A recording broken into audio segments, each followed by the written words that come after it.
you can actually train your brain to not think about tinnitus. That's right. You can train your brain to get rid of tinnitus completely. And I know this might sound crazy to you, but it's absolutely true. And I'm going to explain it all in this video. So, tinnitus, the perception of sound, is real. We always acknowledge that. It is a real perception of sound, but it is made worse by our minds. Our mind can turn up the volume, it can manipulate the sound, it can focus on it. If you listen to it long enough, you might hear different tones and textures, and it's really loud, oh my gosh, And the more you focus on it, the more you give it attention, the more your brain is going to be aware of it, to where, and I've seen really bad cases, where people will say, I'm aware of it 100% of the time. I can never hear anything else. I can't focus on anything else. I can't think of anything else. And that is really the hell that I try and prevent. And when people work with me, we make sure that you never reach that point. And if you are at that point, we do things to get you out of that place, because that is literal hell. Sadly, that can happen. But we're going to make sure that doesn't happen. It doesn't have to happen. There's an easy thing you can do to make sure that doesn't happen. So your brain, you can train it. You can absolutely train it. It's called neuroplasticity. It's very scientific. But the way we train our brains is we have to learn to question our thoughts. And I've done other videos about this. But basically, you aren't your thoughts. That's not what a person is. A person is the observer of their thoughts. And this is ancient wisdom. I didn't come up with this. This is the Desert Fathers and the Sufis and mystics and Zen masters have been saying the same thing. Millions of people for a long time have been saying this thing. But they say you must observe your thoughts and not get caught up in the story that is attached to them. Not identify with the thoughts, but realize that you're the observer of this happening. And when you can do that, you can then put weight on the thoughts that you want to believe.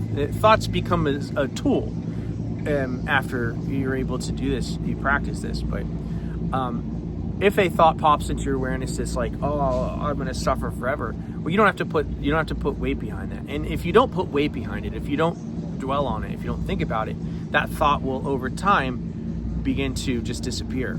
And then if you put thoughts on, like, of course someday I'm going to go travel the world, and I'm going to, tinnitus is going to be a non-issue, and I'm going to achieve my silence again, and I'm going to be happy, and all these things. And these are the thoughts that you choose to think about.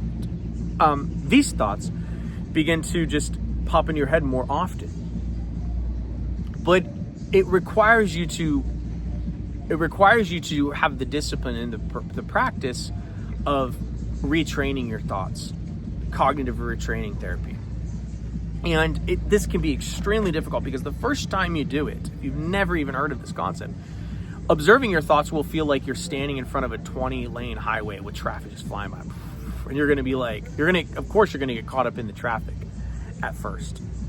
But then you practice it again, and you practice it again. I talk about micro meditations and micro prayers and the ability to just sit there for a second and be present. Be aware of the sounds of the waves. Be aware of the wind. Be aware of a sensation in your body. Be aware of the fact that you exist. And you'll find that there is a peace that's there. There's a space where I'm able to rest and observe a thought as it pops up. And I can choose to, when I see the thought, it might be scary. It might trigger an automatic, I feel frightened, I feel anxiety about this. But then what I do next is very important. It's that even though I might feel that anxiety, even though I might feel that trepidation, or my mind might tell me, you don't want to live today, don't get out of bed, sit there and worry about tinnitus, I can choose to override that and say, I don't have to do what my brain is telling me to do. I am going to choose to live. I'm going to choose to re-engage with life. I'm going to choose to go to the beach or do something that is grounding me back in reality. And the more you're able to do that process, you observe the thought, you do a micro meditation, you open your eyes and you rejoin with life again. You go about and do karaoke. You do the opposite of what the compulsion is telling you to do. Every time you do this, you begin to strengthen your resolve. You begin to strengthen the fact that you can live even if you have something like tinnitus. You can live even if life isn't perfect. But it takes that practice. It takes doing that. And you can get really good at this. And that's really, at the end of the day, all meditation is. That's all taking every thought captive is. And that is really the foundation to ending a lot of human suffering. And it absolutely can, you can doing this, you can train your mind to let go of the tinnitus. So anyway, if you want to work with me, I can help you out with this. I can be your mentor. I can listen to you. You don't have to do this alone. You can book a 60-minute session below. Make sure to share this video with someone who might be going through a tough time. Smash the subscribe button because it helps the algorithm get these videos to more people. And until next time, I'll talk to you later. Peace.